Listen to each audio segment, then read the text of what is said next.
Xoş gördük əziz dinləyicilərimiz. Bizim futbolçularımızın bir işarəsi ki vardı, əl tutma işarəsi. Bu əl tutma işarəsindən sonra bu təbliğat yenidən o bəzi insanlar, vilayətçi insanlar ayağa qalxdılar, bundan çox həzz aldılar. Mən ümumiyyətlə bir futbolçunun hər hansı bir formada öz sevincini bildirməsinə yaxşı baxıram və ümumiyyətlə vilayət məsələsində ki var, deməli peyğəmbərdən bir hədis kimi bunu verirlər ki, Həzrət Əli, güya Həzrət Peyğəmbər deyib ki, mən kimin mövlasıyamsa, Əli də onun mövlasıdır və bu firqə, Şiə firqəsi Həzrət Əlini haqsız yerə hakimiyyətdən salındığı və hakimiyyətə seçilmədiyini və peyğəmbərdən sonra Əbu Bəkir, Ömər, Osmanın hakimiyyətə gəldiyini göstərirlər. Bu vilayət məsələsi biz Həzrət Əlinin vilayətini qəbul edirik, biz Həzrət Əlini lider kimi qəbul edirik fikri. Məhz ondan doğur. Bu günləri də, əlbəttə bunu bir yanılıq eləyən insanlarla işim yoxdur. Amma bugün insanlar var ki, səhərdən axşama qədər adını 313 qoyublar, Əhl-i Beyt aşıqı qoyublar, vilayətçi qoyublar. Amma baxırsan ki, bu insanlara gəlirsən, deyirsən ki, mənim əzizim, bizim kəndimizdə 100 nəfərin yaşadığı bir kənddə bir dənə Məmməd dayı var, ədalətli insandır ki, onu bələdiyyə seçkisi seçək, bələdiyyə seçək. İnan mənə, orada hamısının yadına düşür ki, biz siyasətə qarışmırıq. Biz onsuz da üstü kimi istəsələr onu seçəcəklər və elə olur ki, bir kəndin ən ləyaqətli adamı qıraqda qalır, ən zalımı seçirlər. Bu insanlar da səhərdən axşama da özünü vilayətçi sayan insanlar da ki, bu yaltaqlanırlar o zalım insana. Halbuki 1400 il bundan əvvəl Həzrət Əlinin vilayətini qəbul edirlər, orada siyasət yadlarına düşür. Amma öz yaşadıkları dövrdə ki, hansı ki sən yaşadığın dövrdən imtahan olunacaqsan, onda gəlirsən, deyirsən, gəl ginən siyasətlə məşğul ol. Deyir, yox. Deyirsən, qardaş, demirsən, ləyaqətli insan seçmək istəyirəm. Demirsən, ədalətli insan seçmək istəyirəm. Sən bir dənə balaca bir kəndə bələdiyyə başçısı seçə bilmirsən və orada siyasətə qarışmırsan, amma 1400 il bundan əvvəl baş vermiş hadisəyə qarışırsan, Öməri də söyürsən, Əbu Bəkiri də söyürsən, qiyam edirsən, mən sanki Həzrət Əlinin haqqını sən bilirsən, orada 1400 il əvvəl siyasətə qarışırsan, çünki o siyasət təhlükə tələb eləmir, təhlükəsi yoxdur, 1400 il bundan əvvəl siyasətə qarışırsan, amma öz dövründə, yaşadığın dövrdə siyasətə qarışmırsan. Bəs bu mənada mən belə vilayətçiləri əlbəttə ki, sadə mənada desə riyakar hesab edirəm. Ona görə də əsl Əhl-i Beytçi, əsl Əlini sevən, Həzrət Əli əleyhissalam natiq-i Qurandır. Əlini sevən, Quran oxuyan insandır.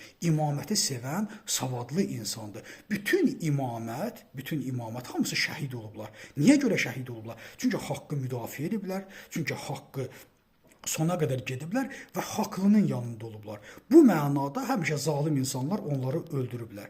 Amma bu günləri özünü Əhl-i Beytçi hesab edən insanlara baxırsan, görürsən ki, bu gün heç nəyə qarışmazlar. Ədalət bilgiləri sıfır, savad bilgiləri sıfır.